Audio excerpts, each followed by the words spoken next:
Hey, good evening. It is Sunday, August the 21st, 2022. And we are here tonight with me and Mr. Steve Rizzo for another episode of Conversations with Bob. So stay with us, and Steve Rizzo will be joining us here in a moment. And oh, by the way, share this out. Go ahead and share it out. Click that little share button and share it out. See you guys in a minute.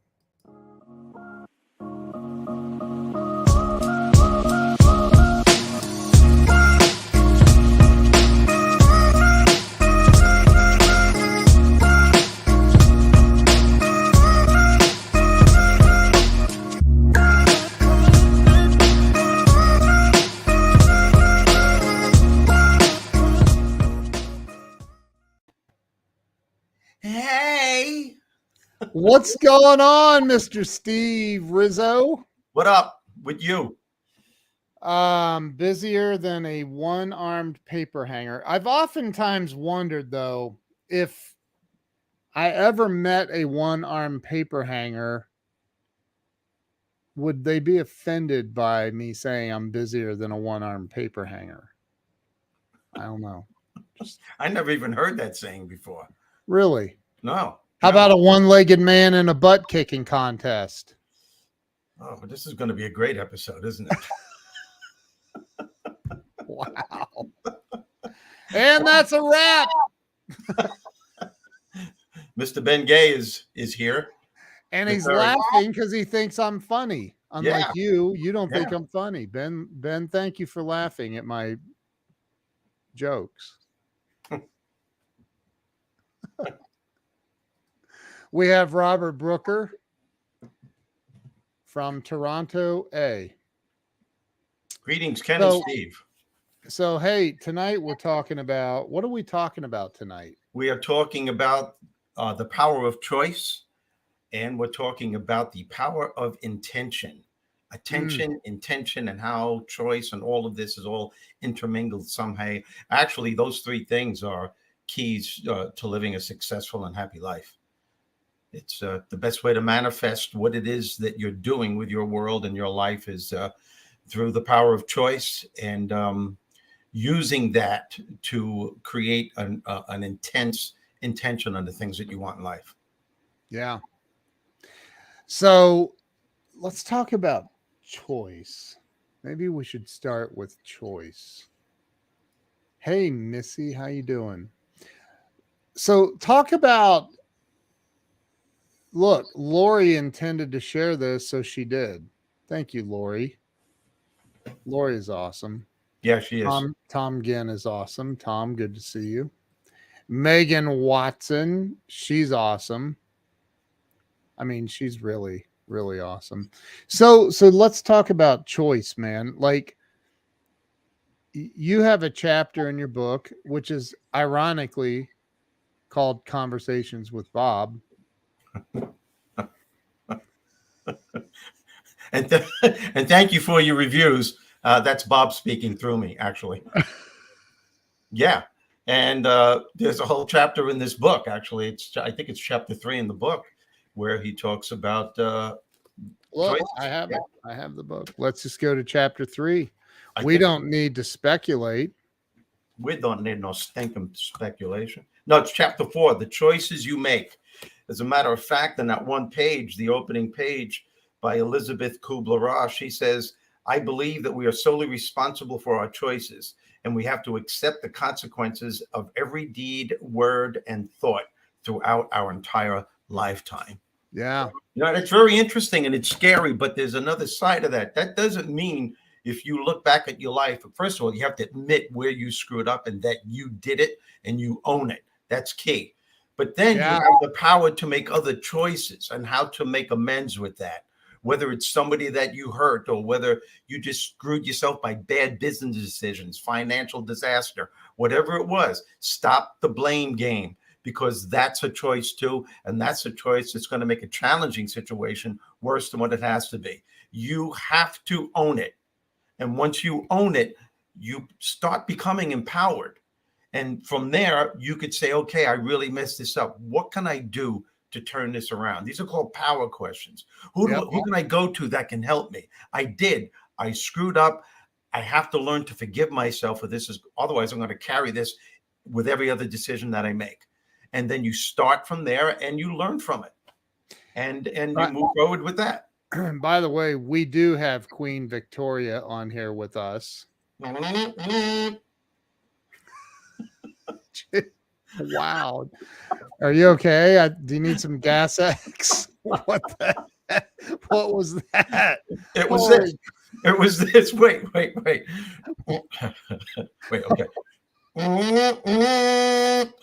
That's my I got a built-in kazoo. Oh, you know what, man? You ain't seen nothing yet. Every episode you were crap. Speaking of choices, can you choose to not do that anymore? I'm just kidding. That's so funny. So Victoria is here. Stephen, and we'll get to that. Stephen wants to know who in the HE double hockey sticks is Bob. We're going to talk about that in a minute. Bruce is here. Oh, we got Craig Deswald in the house. What's happening, brother, man? Oh my God. I love Craig. He's a great guy. Oh my God, he's the best. It's a shame he doesn't know how to spell boys. Yeah, well, we're working on that. Debbie is here. And I mean, we don't even need to announce anybody else. We have Debbie here. So look, Megan says building kazoo sounds like our politicians. Oh yeah. Wow. Oh wow, we don't want to go there. So Steve, you're saying then that we have the power to choose. And I do think that it's important that we, Jack Canfield's book, The Success Principles, the very first principle, I think there's 67 principles in the book, if memory serves me correctly. And the very first one is take 100% responsibility for every single outcome in your life. Yep. Which is which is a choice. Yes. Which is a choice. It's a choice. You get to choose your reaction. Life isn't about what happens. It's how you choose to react or respond to what happens, right? Yep. So we have a special little surprise for everybody tonight. A little video clip that I think I would like to play. Everybody watching, this is a really special little surprise, by the way. Drop a 1 if you would like to see this little video clip about choice. Drop a 1 in the comments, just the number 1. Drop a 1 if you would like to see this really cool little video clip. Jackson Crisp is in the house. That dude right there is like 7 foot tall, man. I'm not kidding. He's like 6. Jackson, how 6'8", 6'9". I just had him on the show the other day. He's unbelievable. Unbelievable dude. NFL. So let's show, we got a bunch of 1s, man. So let's just go ahead and show this clip. And hang on, let me get that. Okay, here we go. You ready? You guys ready? Here we go. Steve, you ready for this? Yes, Ken. Wow. We're just playing already. What's wrong with you? Wow. Here we go. I get no respect. We interrupt this segment to bring you a special news bulletin. Choice. The key is choice. You have options. You need not spend your life wallowing in failure, ignorance, grief, poverty, shame, and self-pity. If this is true, then why have so many among us apparently elected to live in that manner? The answer is obvious. Those who live in unhappy failure have never exercised their options for a better way of life because they have never been aware that they had any choices.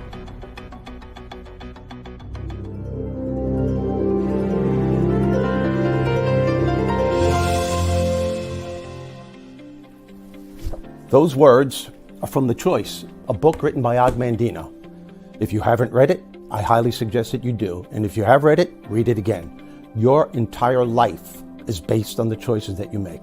And for every choice that you make, whether it's made consciously or unconsciously, there is always a consequence. In fact, think about this. Where you are at this point in your life is based on the choices that you made at some point in the past. Those choices are the key factors that determine the quality of life that you have right now. Now, you can choose to believe that you are helpless and at the mercy of life's unpleasant twists of fate and misfortunes. You could choose to believe that some people are lucky and some are destined to a life of misery and despair. Now, if that's what you believe, then that will be your reality. On the other hand, you can choose to believe that you have a choice in all of your affairs, that you may not be able to control what happens to you, but you can always choose how to think about what happens to you and always choose the state of mind that you need to be in regardless of what's happening around you or to you. Your life isn't predestined for greatness. Your life is not predestined for failure. It's up to you to create a belief system that allows you to see your life from an advantage rather than a disadvantage. Only you can choose to shift your thoughts and words to turn challenging times into opportunities. Trust me when I say that talent and ability are not the only factors that determine a successful and happy life.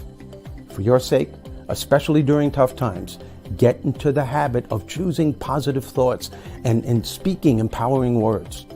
Focus on hope, gratitude, and seeing the good during adverse times.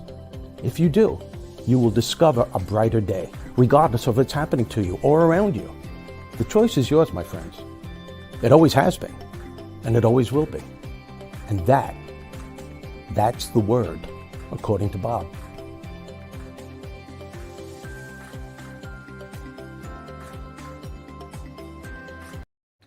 There you have it. The word according to Bob. So I want to point out a couple of things real fast. 7 foot. Is he single? She's talking about Jackson. Well, I know she's not talking about me. The first time I met Steve, I said, dude, stand up. And he's like, I am standing. I said, no, come on, seriously, stand up.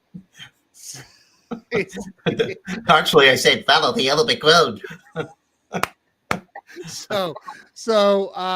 So Jackson met Jackson at Yes, I did. He's a great guy. He's a super guy. Megan also loves Og Mandino. He's amazing. I don't think Og was 7 foot tall though. No. Just for the record. Did you know Og? Met him once at a National Speakers Association. That's awesome. So that was a great video brought to us by the one and only Steve Rizzo. You know, I had such a blast doing those videos. I did 16 or 17 of them, all with, different messages. And it was just so much fun putting on that Hugh Hefner robe and sitting in front of my library like that. And just. Do you still have that robe? Yeah, I have it. Yeah, I do. Should I do one of our shows with it? I think you should. Okay, well, should I wear anything underneath it or no? We'll just let people's imaginations go with that. Jeez. That's totally up to you, I guess. I'm just trying to throw you off your game. You know what? I can't do that with you. I can't. It's impossible. No, you can't. You cannot. You can't do it. So, Megan said she thought that was funny. Well, she's the one on here hitting on 7 foot tall men. Like, that's quite funny. We introduce you to Steve. So to answer Steven had the question of who in the heck is Bob. Let's tell him who Bob is. Who's Bob? Bob is actually God. Bob is of your higher nature. Everyone has an inner Bob. Your inner Bob has all the answers to your questions and solutions to your problems. You just have to learn how to connect and communicate with him. And this book, Conversations with Bob, shows you how, Stephen.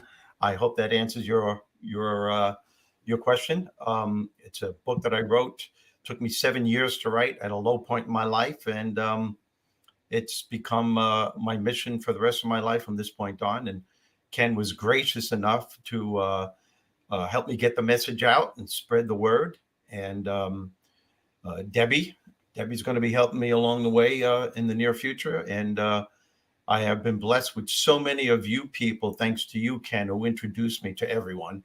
You're all on board, and so many of you, and this is what blows me away with all of you, is that you're so eager to learn, and you make it a pleasurable experience just by your comments and your heartfelt words. And I thank you all for it. It's we're all on to something here. We can all be that spark that could ignite change in people's lives, and that's what it's all about.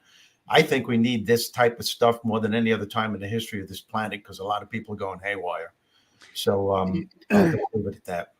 By the way, I get notified. I'm looking at my phone right now. It tells me who shared our video out. I asked politely for you all to share it. And so far, Lori Zapata is the only one that shared it. So what's up with that?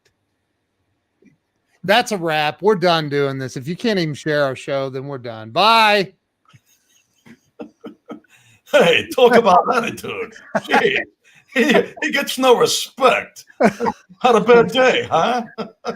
Look, oh, Megan, thank you, Megan. She's so sweet. So Nick just shared it too. What's up? See, okay, intention. Let's talk about intention. People don't set intention, or if they do, it's a half-hearted intention, and they're not willing to put it all on the line. And me personally, I don't. Darlene said, I just got here. I was thinking about sharing it. Now, no way. No excuse, Darlene. Yeah. And stop whining. But most people set half-hearted intentions. Like, okay, I intend to manifest $1 million unless it gets too hard, and then I'm gonna manifest $10,000 unless it gets too hard, and then I'm gonna manifest $1,000, and they just adjust their sales. I intend on getting everybody watching to share this out. That's my intention. And I believe that it's worthy of sharing. I believe the content that we are sharing with the world is worthy for the rest of the world to hear it. And the only way we get it to the rest of the world is by, number one, setting the intention to have everybody share it. Number two, asking over and over and over and over and over and over and over until everybody does it. Yeah. Yeah, but you said something really important. And the thing is, people don't know about intention or how to use it, because a lot of people don't know the key factor towards intention. The key factor towards intention is imagination. Imagination. Albert Einstein said knowledge is limited. Imagination encircles the world. Yes. It encircles the world. So when you have an intention for something, if you could imagine it in your mind, I want everyone to get this, as if you already have it, not just one day, throughout the day, every day. Get psyched about it. Spend some time by yourself. Visualize what it is that you want, whatever it is that you desire, whether it's a new career, whether it's to write a book, or whether it's to obtain money, get a new car, a new house, whatever it is. Yep. You visualize it. And as you're visualizing, here's the big key.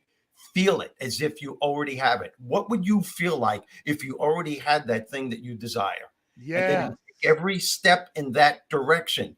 It's the feeling that answers the intention. It's the feeling. As a matter of fact, when you're praying for something, feeling is the prayer. Yes. You can't just go in and say, yes, and then I'd like to have this, and maybe. You don't go in prayer with a droopy dog attitude. Remember the cartoon? Well, Bob, can you please do me a favor? Maybe, I'd like to have a little bit more money for the weekend, and perhaps, I can get a job that someday everybody would respect me. Could you do that, Bobby boy, please? Oh, my God. You don't do that. You got to feel it. Got to feel it. Yeah. Got to feel it. And by the way, so see, I was getting ready to say, because Jackson said I'm still trying to figure out how to share it. So I was going to say, like, look, Megan is the queen of sharing. She's very good at this stuff, and she needs a 7-foot man. You guys are like the perfect couple. I'm just saying. I'm trying to make a connection here. I feel like, who's the guy from the Love Connection or what? All of a sudden, it's the dating game. The dating game. Yeah. Oh my God. That was so funny. Oh my God, that's such a funny. So, intention though. Intention is because when we were talking about this earlier today, you and I on the phone, I was like, man, we really have to. Scott Ricard is in the house. Thank you for sharing, man. Thank you. Thanks, Scott. So, I think that people don't set, and how do I say this? I think the biggest challenge people have is maybe not setting goals, but having an intention. Like if you ask most people, what do you want to do while you're here on this planet? Because you do have an expiration date, right? You're going to die. Nobody gets out of here alive. We talked about that today too, right? So if you are here for a limited amount of time, let's say that, I don't even know what the average age is anymore, but let's say you're here for 85 or 90 or whatever years.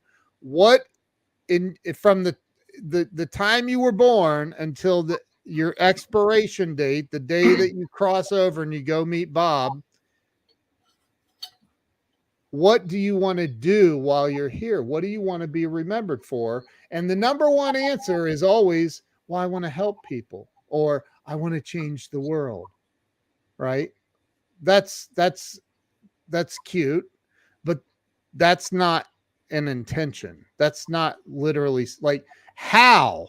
What's your why? Starting with that, like the Simon Sinek thing, right? What is your why? Where do you begin, and how do you set the intention to help people? Like you want to help people, what are you going to do to help people? Go pass out $100 bills. That'll help people. Is that what you mean? What is your intention? Yep. Another very powerful aspect of intention, Ken, and years ago, I was asked to do a success show with Donnie Deutsch. I don't know if you remember him. He was on MSNBC. And they chose, they Googled people who are successful and was voted least likely to succeed. So on the panel was me, Erin Brockovich, and Paul Stanley of KISS. Okay. Wow. But Paul Stanley said something. You want to talk about intention? That just, it was so cool to hear. He said when he was in junior high school, a teacher took him after class and said, Paul, you're so gifted and you're so talented. You've got to try a little harder. I know you can do better than this. And he looked at her and he said, well, I appreciate you saying that. He goes, but, I don't need any of this. I already know what I'm going to do with my life. So she said, well, what is that? He goes, I'm going to be a rock and roll star. And she goes, Paul, please be realistic. She goes, everybody in this school, every student in this school wants to be a rock star. And he looked at her and said, see, well, that's the difference. She goes, what's the difference? And he goes, they want to be. And he looked at her straight in the face and said, I'm going to be. That's the power of intention. That's intention. And he took that with him. And if you talk to any successful person, even ones that screw up, there even comes a point with people who screw up, maybe half their lives, like, the mistakes that I've made. There comes a point where you just, if you're lucky enough, you hit something and you just go, enough. Even saying that enough is the power of intention. It's the opening to the door of intention. And then when you say enough, you say, I'm better than this. What do I have to do to turn around? And you move forward and you take every step in that direction. Wow. Did you know that Craig Deswald is friends with Paul Stanley? I heard that. I think it was a conversation that we had back in Dallas. I heard that. And you were, what was this you were on with? It was the Donnie Deutsch Success Show. It was on NBC. It was pretty popular. CNBC. It was many years ago, or Was it- CNBC. Yes. Was it? Yeah, CNBC. I remember that. You were on that? Yes, I was on that. They Googled me, and Paul Stanley was on. He was on a video. He couldn't make it live, but I was sitting next to Aaron Brockovich, and all three of us had that aha moment. You know what I mean? Yeah. Aaron said it in similar words, but Paul said it with such conviction, and he was only in junior high when he said it, which is what captivated me. You know, they want to be. I'm going to be. You know the end of that story. I wish Glenn Morshower was on here with us right now, because Glenn tells he teaches actors. He's obviously a very well-known actor. And one of the things that he says he tells this story about, I forget where he was somewhere, I think in Los Angeles. He was speaking to a group of actors and actresses. And he said, I want to see a show of hands. How many of you came to LA from somewhere else to pursue a career in acting? And every hand went up in the audience. He goes, the difference between you and me is I didn't come to Los Angeles to pursue a career in acting. I came to Los Angeles to have a career in acting. Yep. And too many people they don't set an intention and then sink their teeth into that intention and that goal, that whatever you want to call it, intention, with like a freaking dog on like what's the pit bull? Like, get a pit bull grip on whatever it is that you're trying to create. What's your intention? And don't let go of it. Don't let go. And intention is a choice. It is. You don't pursue your dream, you live your dream. And the first way to live your dream is to visualize it. As I said, and I know this might sound repetitious, but I want everyone to get this, because I believe repetition is the key to learning. Okay. So you visualize it in your head and think of what it would feel like if you had this already, and you take every step forward. And every now and then you have to remind yourself every day throughout the day, here's another step closer. And yes, you're going to be confronted with challenges, but it's the intention that keeps you moving in spite of what life is throwing at you. I mean, you look at any invention, look at the Wright brothers, look at Alexander Graham Bell, look at Thomas Edison. Their intention was unfaltering. It was just straightforward. Did they have challenges? Did they fail over and over again? Yes, but they kept the power of intention, that dream, that imagination in their mind saying, we can do this. I know we can do this. We made a mistake. Okay, so what do you do with a mistake? Mistakes are do-overs. You do it over and see what it is that you did wrong. Try and get it right. And you get closer and closer until finally you're there. That's intention. It is, man. It is. Steve Jobs. Can you imagine if Steve Jobs would have set an intention to create, and then he was like, man, this is too hard. And I don't know. I don't like this anymore. I'm not happy about this, and gave up. What would we be communicating with? Yeah. There's so many examples, right? There's so many examples. Well, it's also the key to failure. People lose their intention. Life sometimes beats the hell out of people. Yeah. And they don't know that once that the hell is beaten out of them, that they can bounce back. And some people don't want to. Some people just say, that's it. I give up. And you see that there are more of those, unfortunately, than people who succeed. So true. The power of intention and attention.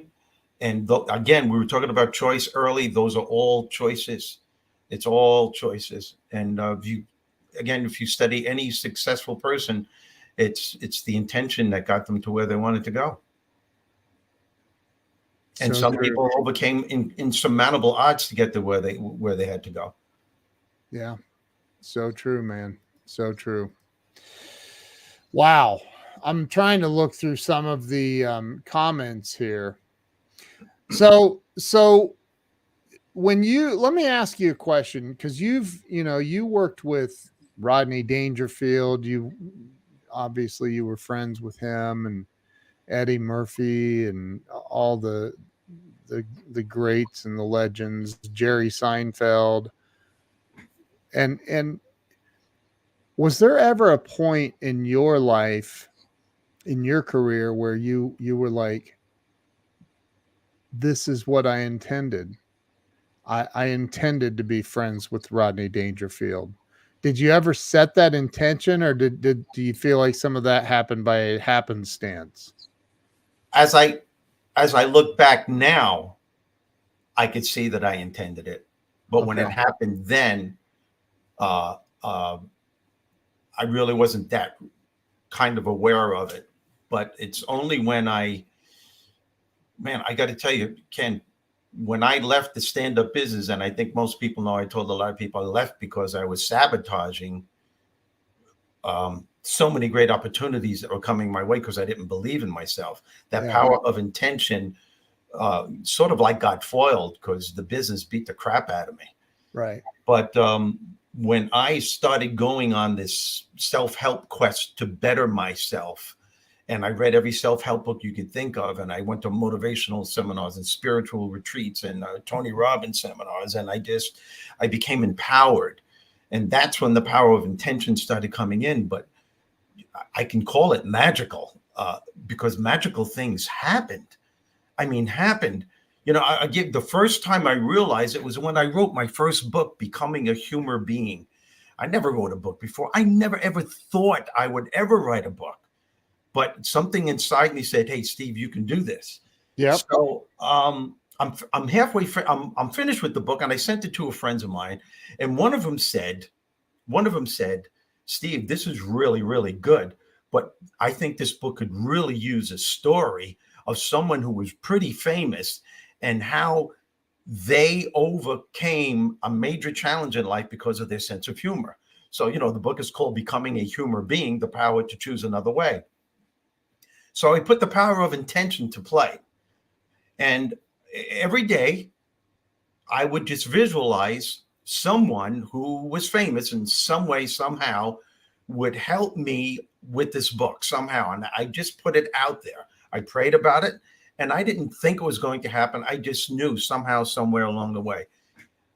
And it was about 2 days later, I was on a flight from LaGuardia Airport to Nashville, Tennessee, and I'm sitting in first class, and I'm sitting next to this very attractive woman, and she has her sunglasses on, but I'm saying I know her from somewhere, and all of a sudden she puts her boarding pass on the side of the seat here, and I look, and it's Naomi Judd. Okay, wow. So I looked at her, and she said, "How are you this morning?" And I said, "I'm doing fine." She said, "I'm Naomi." I said, "I know who you are." I said, "I'm Steve Rizzo." And we started talking. Okay. I'm going to make a long story short. Did she know who you were? No. I had not done any, well, yes, I did. I did a Showtime special, but she didn't know who I was. So we just started talking. And I told her what I did. I said, "I'm a motivational personal development speaker." And she goes, "Oh, that's wonderful." She goes, "And I speak to people too on love and joy." So I thought it was great. She said that. And I said, "Can I ask you a question?" And she said, "Yeah." I said, "I'm writing a book." And she told me her story, how she was diagnosed with hepatitis C when she was a nurse. And she pricked her finger with a needle. And it was years later that it consumed her. And doctors gave her 6 months to live. 6 months. And she told me how she overcame it. And I said, "Naomi, would you say that your sense of humor was crucial in helping you to survive this ordeal?" And she started crying.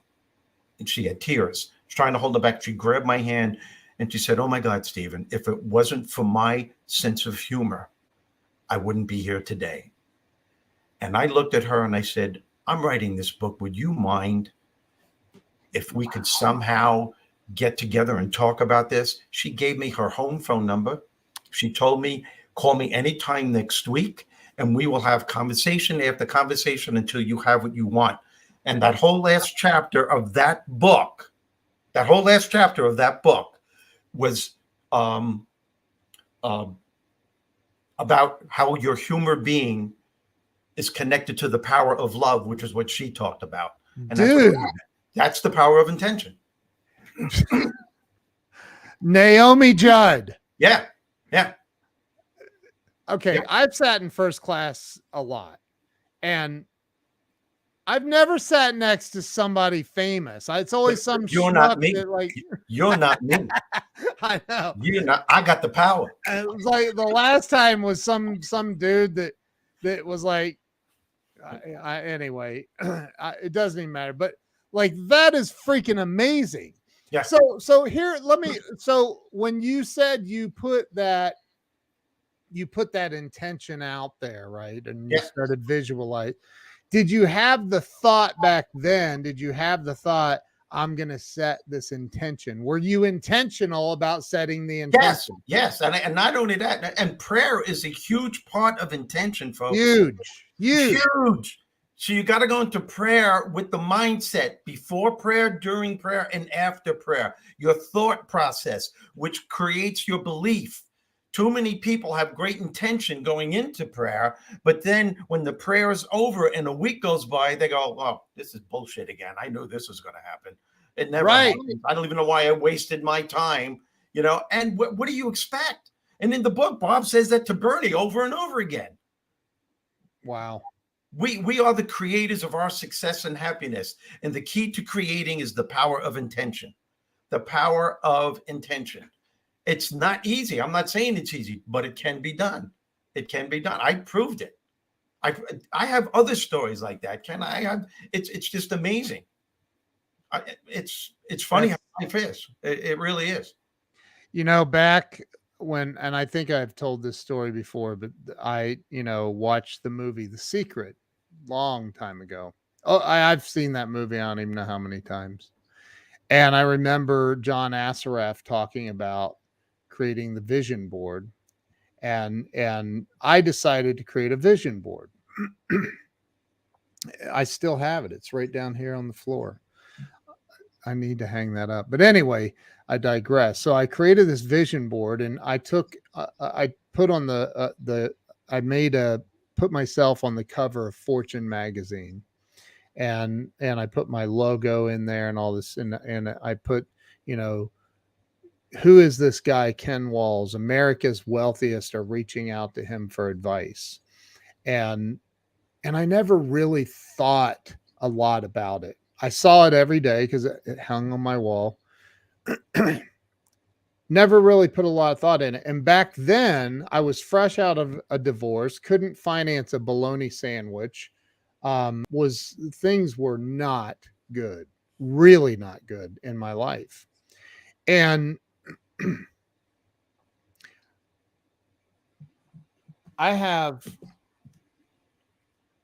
a year ago, I had Mark Victor Hansen reach out to me and ask if I would let Mitzi Perdue, who wrote his biography, Relentless, and ask if I would tell my story to be in his book. The number one best-selling author of all time. 500 million books that him and Jack sold, and I'm in his freaking book. I have my own chapter in Mark Victor Hansen's biography, chapter 27. And I think about all of the things the intentions I set years and years ago, and they come to life right there. And the power of it is unbelievable. Like people don't understand that they give up.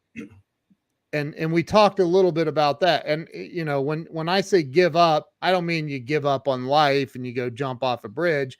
You just go, this isn't working. I'm not doing this anymore. And they go a different direction. Well, that's a good point, because you have to another thing about intention is this thing that you want your heart's desire? Right. That's key. People just try different things just to, it's not really there. It's not something that they're like juiced about. It's not a part of who they are. Right. And your soul knows this. You can't fool your soul, your spirit, who you really are, your authentic self. That's the word. Those are the words. You can't fool your authentic self. Your authentic self knows exactly what you want. And if you're going for it, it's just like when I made that decision, the power of intention from leaving stand-up at the pinnacle of my career when I finally got my shit together, finally got it together by going through all those seminars and spiritual retreats. And my belief system was like, I could have conquered the world. I had a calling to follow my heart. And that following of my heart became stronger with every self-help book that I read. I started realizing this is my calling. And then I realized another thing. If it wasn't for my pitfall to sabotage all these breaks in my comedy career, I never would have been able to turn my life around to become empowered to realize what I was put on this planet to do. Does that make sense? Yeah. Absolutely does. So that's all part of intention too. It can take you to a totally different venue, a totally different way. Wow. I think that I love what you just said. You cannot fool your soul. No, can't. It's amazing. Yeah. Darlene says, I have a vision board, and on the other side are yellow Post-it notes with inspirational names of people. Ken, you are one of several people. Wow. Darlene, that's so nice. Thank you. I do want to point out that my brother, Brian Hess, is on here. Brian, man, you want to talk about somebody intentional. I don't know if Brian's still on here or not, but this guy here, I met him in person at his house 4 years ago. Actually almost exactly 4 years ago. And here he is. He's on here. And this guy was just starting his company and he got really intentional. Now he's doing tens of millions of dollars. And I don't know what the numbers are, but they're huge. And it's amazing to see the progression that he's made in 4 years. It's just unbelievable. He says, intention is more important than almost anything, is the only thing that will continue to drag your butt toward the destination, regardless of the circumstances. Yep. So freaking true. So true. Bruce says, Steve, how old were you, or what year did you leave stand up, if you don't mind me asking? My last stand up routine was in Charlotte, North Carolina on New Year's Eve at the Comedy Zone Comedy Club. It was my last stand-up thing. When was it? The Millennium, 2000. Oh, wow. 22 years ago. Yeah, I always thought that was a sacred moment too, because it was the Millennium. It was, wow, it was, to me, for some reason that hit me. It was very special, and I didn't think it was a coincidence at all. I just thought, because I remember being on stage doing my act, and I'm doing my act and I'm kicking ass. I always kick ass, but it was, but at the same time, I'm thinking, this is my last stand-up routine. Really? This is it. You knew. Very emotional. It was very emotional. You knew that was it. Oh yeah. Wow. That was it. Yeah, because I started getting a lot of speaking gigs. Those past few years I was doing both, and then my speaking gigs started coming in, and I'm saying, hey, this is it. This is I'm going for it. And like I always say, it's the best thing I ever did. So that was in Charlotte, North Carolina, at the Comedy Zone Comedy Club, Independence Boulevard, right? That's right. Where he's the one that asked the question, and he lives in Charlotte. That's crazy. Well, there you go. Yeah, there you go. That's crazy. So And how long did it take? 10 years later, you were in the Speakers Hall of Fame? 6 years later, 2006, I was inducted into the Speakers Hall of Fame. And you know, it's amazing with that story, because it's thousands and thousands of people in the audience. Look, I love that. And him being a comedian on top of that. Brian, did you say you read the book? Was that the comment you said about my book? Did you read the book? No, he read Mark Victor Hansen's book. Mark Victor Hansen's book. That's a great book. book. By the way, Brian, if you haven't read this, get a copy, dude. It's freaking amazing. Amazing. It's so good. Brian's a huge reader. Yeah. Yeah, but speaking of the Speaker Hall of Fame thing there, I remember getting up. My wife was there, and my agent Jim Kepler from the Kepler Speakers, and it was thousands of people.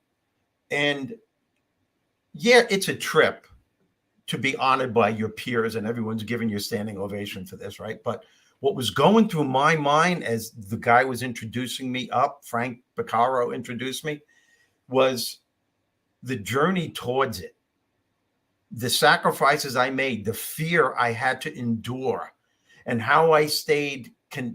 I was so steadfast and sure with my intention to continue in spite of the fear. Because leaving something that you're really good at, and I was really good as a stand-up comedian, to do something. Hold it. If just to put it in perspective, your roommate was Drew Carey at the time. Yes. And he thought you'd lost your freaking mind when you told him I'm not. He said it was crazy. He said, how could you leave now? You're so close. And that's when it hit me. I said, how could I be so close to something I don't want anymore? That's so unbelievably cool, man. Yeah, I know. Say it again for the people in the back. What? Say it again. Well, he looked at me and said, how could you do it when you're so close? And this was an aha moment for me too. I said, Drew, think about this. How could I be so close to something I do not want anymore? I don't want it. But the fear of leaving was overwhelming. Yeah. Was overwhelming. So as he's introducing me, and I'm looking at all these people standing up, it wasn't my ego that I was experiencing. It was my soul that I was experiencing, because my soul and everything was like going in slow motion as I'm walking up. And I'm thinking of the nights that I woke up and saying, are you absolutely out of your mind? How could you leave now? You dedicated 25 years of your life to stand-up comedy. You were headlining comedy clubs and theaters, and I'm going on and on. But there was an empowering feeling when I grabbed that thing that they gave me, that trophy, whatever you want to call it, the award, and I gave my acceptance speech. It was released like I did it. I intended to do it, and I did it. And that's what was going on through my mind. And it was, yeah. And another thing, I think I might have told you this, but I think that if you don't mind, I'd like to tell you what happened that night that I prayed when I had that argument with Drew Carey. Yeah, go ahead, man. Some people might have heard this, if you don't mind. I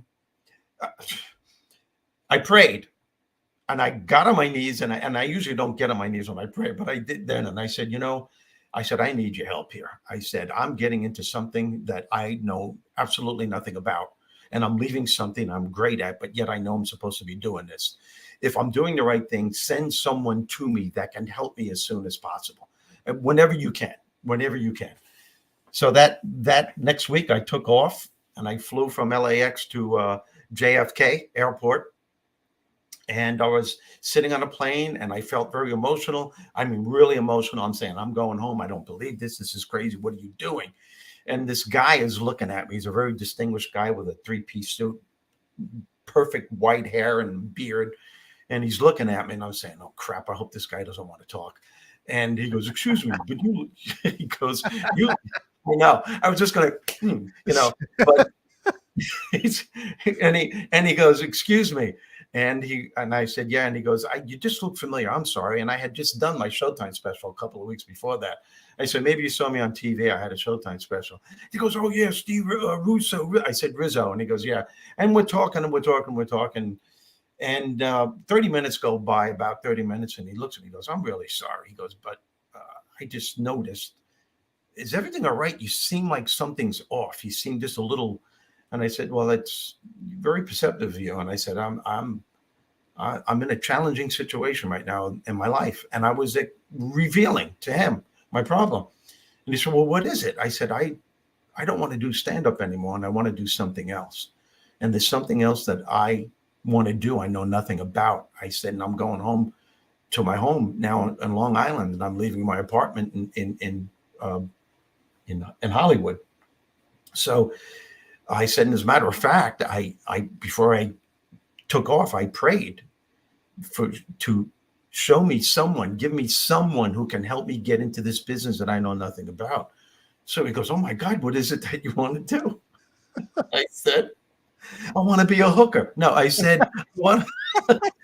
You're a hooker? I don't know, you're a hooker. I thought I was doing good. Sorry, I went off track. That was Dudley Moore. Anyway. Oh my God. So he goes, oh my God. So what is this thing that you want to do? And I said, I guess I want to be what you would call a motivational speaker. And he starts laughing. I mean, he's knee slapping there, and he's hitting me on the shoulder. And I'm thinking he's laughing at me because I'm an asshole, because I'm leaving a successful career as a comedian. And I said, what are you laughing at? He goes, I am the answer to your prayers. He goes, allow me to introduce myself. My name is Al, and I am the president of the New York chapter of the National Speakers Association. And he took me by the wing. Oh my God, that's crazy. Right by the hand. I went to the workshop that next weekend in Charlotte, North Carolina, at the Omni Hotel.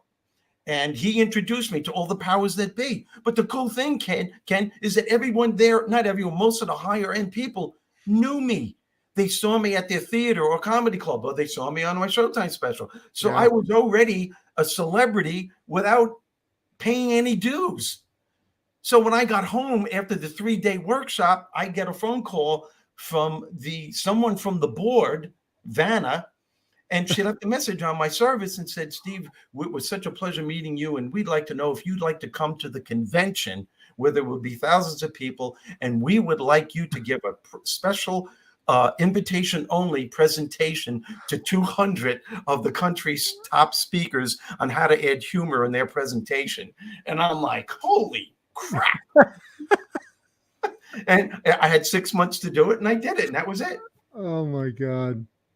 That's unbelievable. Brian says that's the best story I've heard in a minute. God is so good, man.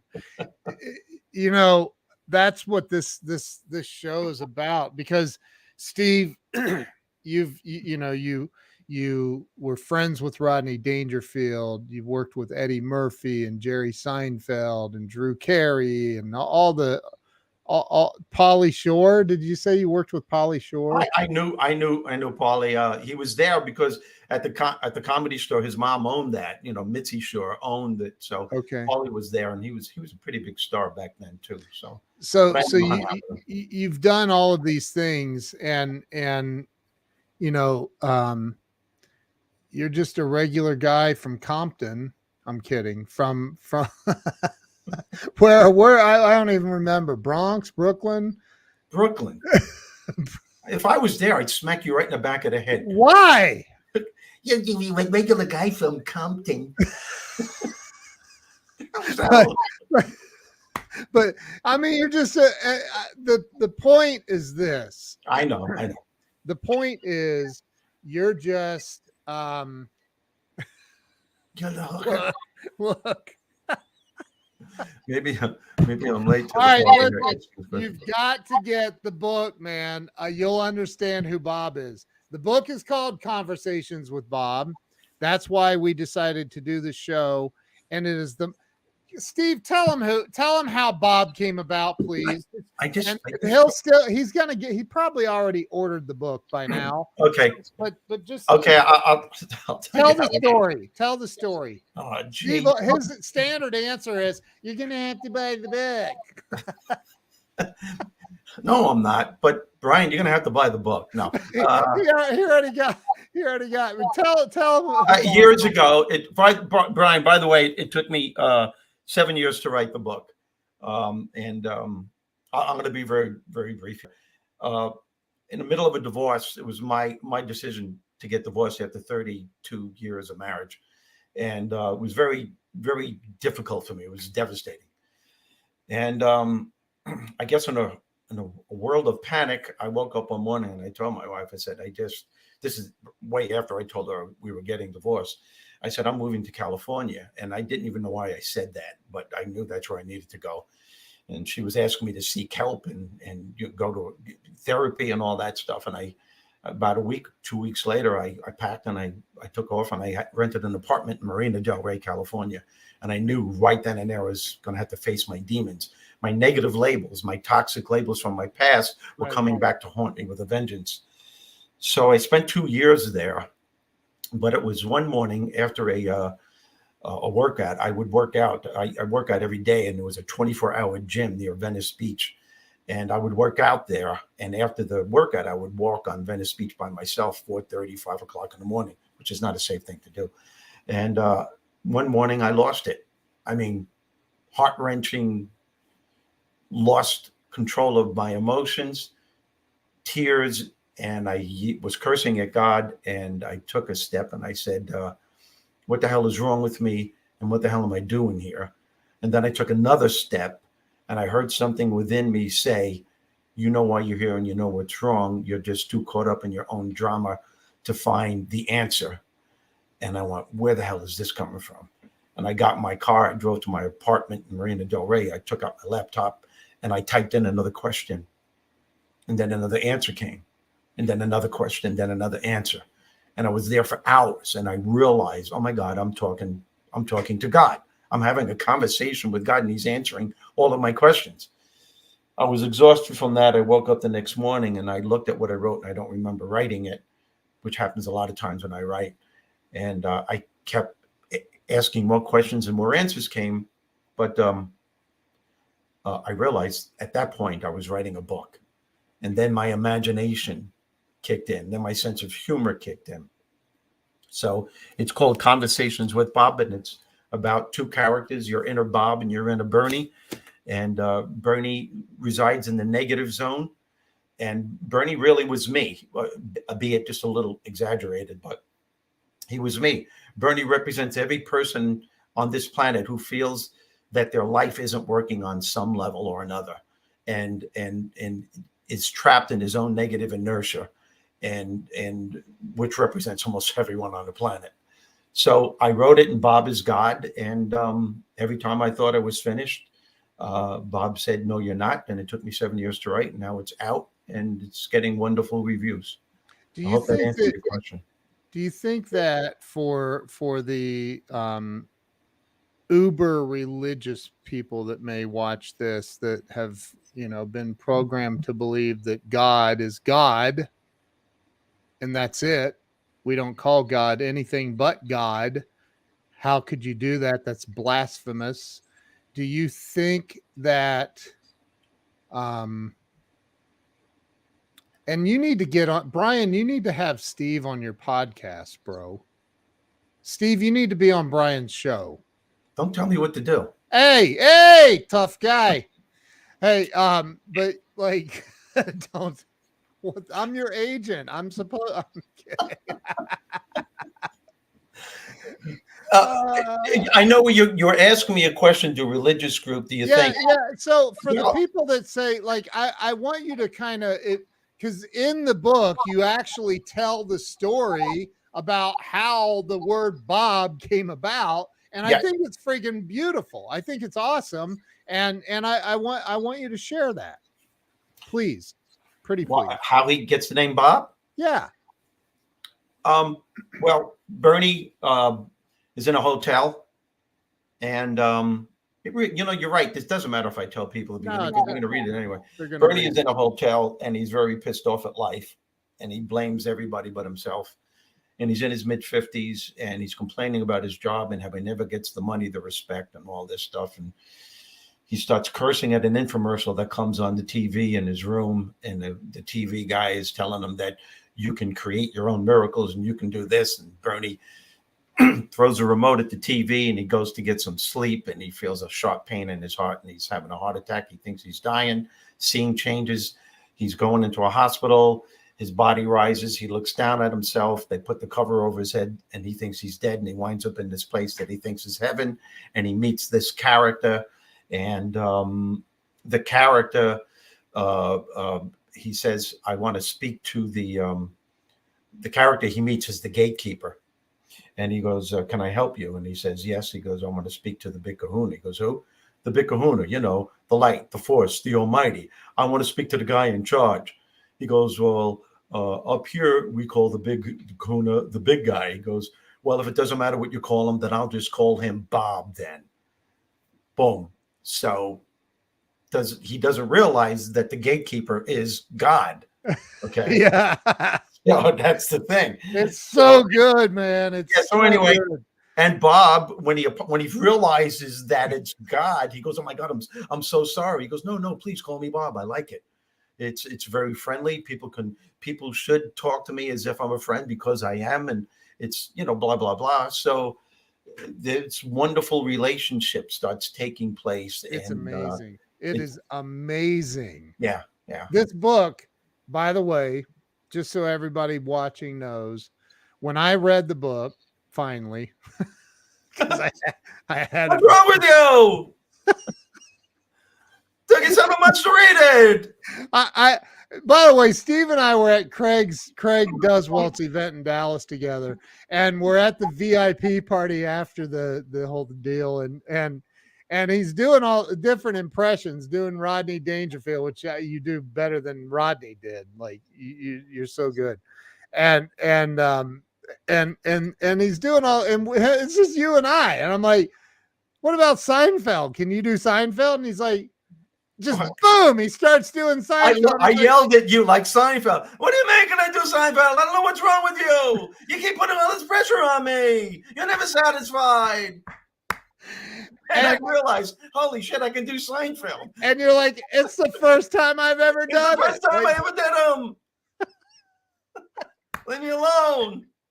Oh my God, it was so funny. Anyway, so at the end of this book, I will not tell that part of the story. No, don't, please. But I won't. But at the end of the book, wow, is all I can say. And I literally teared up. And I don't tear up reading books ever. And I literally teared up. It's so powerful. You won't even believe it. It's a life-changing book, I'm telling you. So get the book if you haven't gotten it yet. Get the book and read it because it's powerful. So powerful. Oh. Huh? What book is that? I'm not sure. Maybe Conversations with Ken. Hey, Brian, I hope we answered your question. Yeah, and he also said he would love to have you on the show. Sure. How much? How much do you have to pay him to be on the show? No, I think it's free. I don't think he'll charge you. I think I meant it the other way around. Oh my God. There is so no problem outside of you that is superior to the power that I like that. That's pretty cool. Well, we'll have the book by Tuesday. FYI, it's 10% off on Amazon currently. Would you look at that? Yeah, that's cool. Yeah, very cool. So, all right, listen. We're gonna wrap this up. It's been an hour and 4 minutes almost. So it went by fast, didn't it? Yeah, it really did. The power of intention and the power of oh my God. What? Oh my God. Oh yeah, Brian, I'll do your show. So later on tonight, if a guy named Vinny knocks on your door, says he just wants to have a small conversation with Brian, all right? Oh, by the way, the guy's not going to be Bob. It's not going to be Bob. That's funny, Brian. That's really funny. That's really funny. God, I hate when people are funnier than me. It pisses me off. I know. He said, just a sign that we will have a blast. Brian is like a brother to me. You'll love Brian. He's freaking awesome. So Nick said, wow, LOL. So tonight we were talking about the power of intention and the power of deciding. Like Brian could have made a better decision than putting that comment out. He has no idea who he's talking to. I'll hit him so hard his family will die. I'll Oh my God. So many rights he'll be begging me for a left. I'll kick him so far up his ass and breath will smell like shoe polish. You know what I'm saying? Maybe Vinny will be willing to introduce me. This guy's my funny. God. That is Tom Gann said, who needs Netflix? This is hilarious. So I honestly, I think that this is one of the most important episodes that we've done so far, out of the three that we've done so far. But I think when you go about your life and you are, people want to get to the next level. I did about an hour before our show, I did a live stream. I don't know if you saw it, but I did a live stream. And I was talking about getting around people, the right people, getting around people that are already at a higher level than you are. I was talking about the thing that Craig and I are doing, the retreat and the mastermind, and being around people on a super high level, like Dr. John Gray and Glenn Morshower. You met Glenn, like, holy crap, that guy is on a whole different level. And being around people on a higher level, it's what brought you to where you got to in your life. You would have never had a Showtime special if you weren't around the right people. Absolutely. And for you people that haven't signed up for that retreat, I really think you should, because I know the people that are going to be presenting there, and it's definitely worth it. Definitely worth it. I mean, it's what you're going to be learning in many different ways is the power of intention. You're going to be right. You're going to be learning all different strategies and tools to get you to where you want to go. Even if you're somewhere now that you really love, there are a lot of people, like when we did the Dallas thing, there were everybody there was successful, but these people wanted to expand their horizons. Some of them wanted to be authors. Some of them wanted to get into the speaking business. Cool. But this kicks it up a couple of more notches. So yeah. We haven't even told anybody this yet, but we decided the other day on our very first mastermind Zoom meeting, I threw out the idea and Craig agreed. So we're doing a book, and everybody that's a member of this mastermind gets a chapter in the book, and it will be a #1 bestseller. I've never had a book that wasn't a #1 bestseller, and neither has Craig. And Craig's written, I think, 15 books. So everybody in the mastermind gets to be a part of that book as well. So it's just, we're taking this to a whole different level, man. And getting around the right people is the #1 most important thing. And I think that when you set an intention of, I want to get to, like I had a conversation with my buddy Ramey yesterday, and who's a billionaire, and he's like, man, you've hung out with him on the Grow Live Academy. Yes. And you're like, dude, that guy is on a different level. Like he's like talking about, like, should I buy 1,000 Teslas for my company, or should I go buy 2,500 Teslas like at once? Like, not stretched out over time, but at once. It's setting an intention to be greater, to be bigger, to get to the next level. You can't help anybody if you're broke in this life. Would you agree with that or not? I think I don't think it's all about money. I don't think so either. So yeah, okay, I get what you're saying. Oh yeah, I thought you were just talking about the money aspect. No. I'm talking about helping, like helping the masses. How do you help the masses if Yes. you're broke? Yeah, yeah. How? Yeah. Well, you can. I mean, Jesus was broken. He helped the masses. He wasn't broke. Well, Jesus had the ability to turn water into oh, wine. you're saying broke. Okay, so he was spiritually. I get what you're saying now. No, I get Yeah. what you're saying. Yeah, no, I get what you're saying. No, you can't. If you're broke mentally, emotionally, spiritually, and even monetarily, it's going to be tough. But spiritually, definitely. If you're broken down, if you let life beat the crap out of you and you didn't get up, if you give up too easily, that it you. If you can't How about this, Steve? Because I feel the energy, right? Everything's energy. Go feed the homeless with no money. right. You can't do it Right. unless you're going to go rob a bank or a restaurant. If you have strong negotiating skills, you can go to somebody else with a bunch of money, Exactly. right? And use other people's money. But at the end of the day, to really make a difference in people's lives, like starving people and feeding them, you have to be able to have access to Yes, cash. that's great. That's well said. If you have an idea and you have intention to want to manifest that idea, you could look at Colonel Sanders, who had no money, and it took him over 1,000 tries to sell his chicken recipe. Yep. And he kept trying, and he kept trying, and he kept trying. What if he would have quit on 998? He never would have known.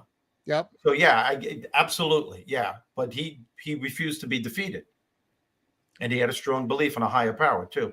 Robert says Jesus was a carpenter, and I've been wondering when we were going to see some special edition furniture. What the heck? What? That's funny.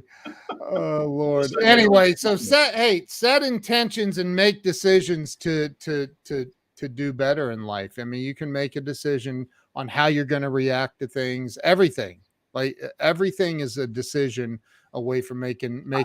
I agree. I think it starts as soon as you wake up in the morning. I know we got to go here, but you got to wake up in the morning, and we said this the last show, with an attitude of gratitude, focus on what's working, and just say to yourself, today's going to be a great day. I may be confronted with unexpected challenges today, but I know there's something within me that can meet that challenge head on. I know this, and I'm ready for it. And if it happens, I'll deal with it if it happens. And when it does happen and I beat it and I'm able to embrace it and deal with it, I will become empowered as a result. Amen. Amen. This has been a great episode of Conversations with Bob. I'm going to connect you and Brian Hess. Brian is an amazing dude. You will love him. Yeah, I agree. I already know I'm going to. So he said, my intention is to head to bed and double lock the door in case this Vinny character actually You're gonna hear, hey, Brian, I know you're there. Door locks don't bother me at all. I'm just saying. Oh my God, that's so funny.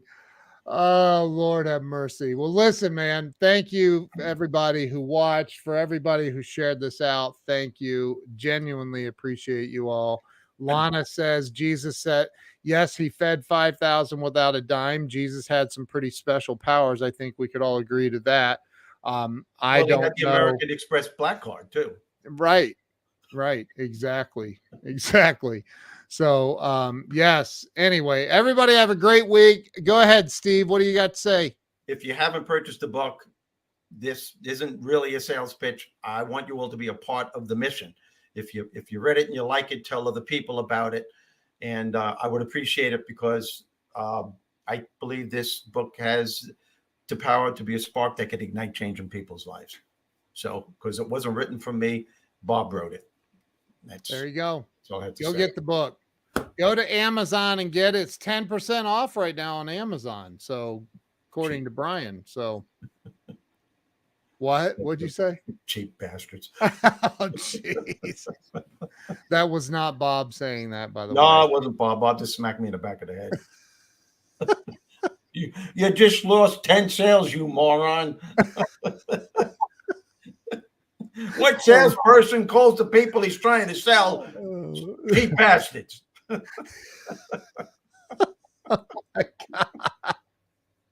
Oh my God, Lord have mercy. Brian said, I saved $2. Oh man, that's funny. All right. Hey, you guys have a great night. Have an unbelievable week. And remember, you're the one that's in control of the kind of week you have. You are in control. So make the right choice. Make the right choice in what mindset you're going to have. Steve Rizzo, any last words? Nope. Love you all. Thank you for joining in. And it's a blast doing this. And I will see you next week. We'll see you guys. Stay with me, Steve. Don't hang up now. Going to end the show now. See you guys. God, you're so